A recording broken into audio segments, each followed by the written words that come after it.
Welcome to chapter 19 of the book of First Chronicles. David's servants disgraced by Hanun. It begins, and it came to pass after these things and these things were David controlling all of the nations around him, all the way from up at the Euphrates River to what is today all of Jordan and down into the Negev desert and the Gaza area. After this came to pass, he took these, that Naash, king of the sons of Ammon, died. Ammon was up to the north, south of Syria, and today in northern Jordan. And Hanun, or Anan in the Greek, his son, reigned instead of him. And David said, I will do an act of kindness with Anan, son of Naash, as his father performed kindness with me. Now, as you can see right here, we have 4160 and 4160, the same Greek word. But here we have do, and down here perform. And that is because this is the number one verb in the Bible, to do. And it depends on the context. You wouldn't say, I will perform. You could say, I will perform an act of kindness with Hanan as his father performed, but you wouldn't say, I will do an act of kindness as his father did. You could say it either way, I suppose, but I'm just showing you that in the context of 4160, they'll have different words. There's probably 10 or 15 different possible words. Sacrificing, you wouldn't do a sacrifice. You would, I can't think of the word which you'd perform a sacrifice. And it continues, and David sent Angelus, a messenger. And if it was from God, it would be an angel. Angelus, angel, a transliteration. He sent the messengers to comfort him because of his patros, that is his father, dying. And the servants of David came into the land of the sons of Ammon to Anan to comfort him. And said the rulers of the sons of Ammon to Anan, is David glorifying your father in your eyes to send to you comforters? Is it not that they should search out the city and to spy out the land, that his servants came to you? Put doubt in his mind, young man. First thing that happens in his new reign is doubt by his counselors. Seems like that happens a lot. New presidents, new rulers, people come and try to see their weaknesses and so forth. We have a new president in the United States, 8 or 9 months now. And he's being tested by other countries to see what he will do. And this is pretty normal of what happens with new rulers. And Hanan took the servants of David and he shaved them and removed their uniforms halfway unto the wrapping. Now, exactly what the wrapping is, it might be like some undergarment. And he sent them away. So now, instead of their robes going all the way down to their feet or uniforms, it doesn't say how far they went up just below the butt. And then he shaved their beards off, and sent them away. And then they went back to Israel. And others came and reported to David for the men, or concerning the men on throne. And he sent to meet them, for the men were disgraced exceedingly. I guess, if somebody went there in the power of a king, and they did all these things, it would be a disgrace, dishonor.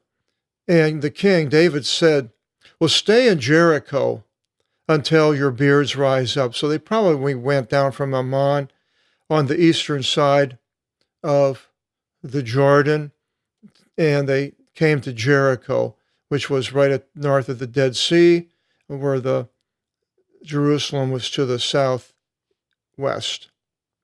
So stay in Jericho until your beards rise up and return. Then you can come back when your beards rise up.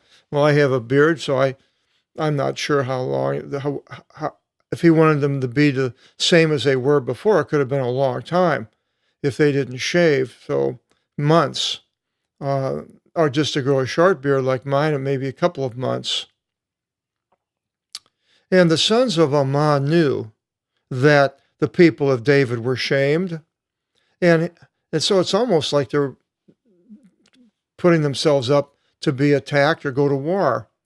And Hanan and the sons of Ammon sent 1,000 talenta, is a talent, direct transliteration, of argiriu, of silver to hire for themselves from out of Syria of Mesopotamia. Now this would probably be the Assyrians, I'm guessing, because normally Syria wasn't over in Mesopotamia. It was just north of Israel.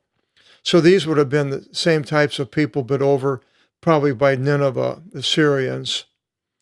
And from out of Syria of Makkah, which would probably be the Syria that we know today, north of Israel, and from Zuvah. And he was up north by Hamath, as I remember in the last chapter, where he was defeated. They hired chariots, armaments, and epis, hippopotamus, river horse. And they hired for themselves 32,000 chariots, and the king of Makkah and his people. Now, to go to war just because of one person or a few people being disgraced doesn't seem like it's worth it. I mean, you would think that they could have done something a lot less than go to war, which caused thousands and thousands of deaths on both sides. And it seems like that happens quite often. The United States was disgraced with the 9/11 attack. A couple thousand people died. I'm not sure how many thousand. It was horrible. And then the result was we went to war with against Saddam Hussein in Iraq. And first we took over Afghanistan. We defeated Iraq, but Afghanistan were still there 20 years ago or something like that. They're talking about pulling the troops out finally. But so we have went to war and then have been in another country at war with the people there, or a faction of them, for 25 or so years. Now, I'm not saying we shouldn't have done it. This is what happens. And the sons of Ammon gathered together from out of their cities, and they came to wage war. And David heard and sent Joab and all the military of the forces, strategy. And the sons of Ammon went forth and deployed for war, Polyglot, by the gatehouse of the city. And the kings coming camped by themselves in the plain. So that whole area was covered with these people attacking David. And Joab beheld that it happened in their facing off to wage war before him in front of and from behind, that he chose from out of every young man from out of Israel, and deployed before Syria for war. And the rest of the people he put into the hand of Abisai, his Adelphu brother. And they deployed right opposite the sons of Ammon. And he, Joab, said, if Syria should strengthen over me, then you will be to me for deliverance, and you'll come to my aid, basically. And if the sons of Ammon should strengthen over you, then I will come to your aid, deliver you. I'll be manly, andrizu, the android, and man, manly. And we should grow in strength for our people and for the cities of our God, and Kyrios shall do good in his eyes. The Lord will do good for us. And Joab deployed, and the people with him, right opposite Syria for war, and they fled from them. And the sons of Ammon beheld that the Syrians fled, and they fled even themselves from in front of Abasai, and from in front of Joab his brother, and came into their city. And Joab went back into Jerusalem, and the Syrians saw that Israel put him to flight, and it sent Angelus messengers and brought the Syrian from the other side of the river, other Syrians to help. And Sophak, the archistratigos, I put that into your English derivatives book. Archi is a chief, archaeologist, architect, and the strategos, a strategy, has to do with the military, of the force of Adadezer, who was in the last chapter in battle with David, and he was in front of them. And it was reported to David, and he gathered synagogē, a synagogue, a gathering. He gathered all Israel and passed over the Jordan and came upon them and deployed against them, went up on the eastern side of the Jordan in Gilead. And Syria deployed right opposite David for Polyglot war and waged war with him. And Syria fled from in front of Israel. These were the Syrians for the far north. And David killed of the Syrian 7,000 of the chariots, the people I suppose there, and 40,000 men on foot. And Sophak, the commander-in-chief of the Dynamios, he killed, Dinah. And the servants of Adadezer beheld that they failed from in front of Israel. And they ordained with David a peace, Erenin, shalom, and served to him, gave him money, and became a vassal state. And Syria did not want to help the sons of Ammon any longer. Even today, the Syrians really aren't a big help to the Jordanian. The Jordanians are helped by themselves pretty much. They're in between the Iraq and Jordan and Israel, and they control the Temple Mount, the Hashemite kingdom. Lebanon have been basically conquered by Syria. Syria runs it, although there are still some Christians in Lebanon, in Beirut, but right now the whole country has fallen apart in all sorts of ways.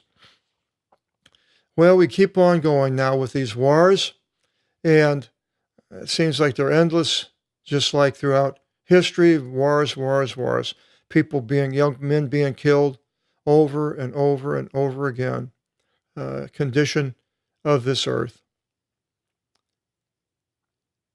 Won't be when Jesus returns, peace on earth. The young child will put his hand in the adder's nest, the serpent's nest, and nobody will hurt anybody on his holy mountain. The lion will lay down with the lamb. No more killing of people or animals. Can't wait. Neither can you. But chapter 20 is coming up next. Find out about David and these wars in next video seminar, and hope you'll join us. And then, again, God bless.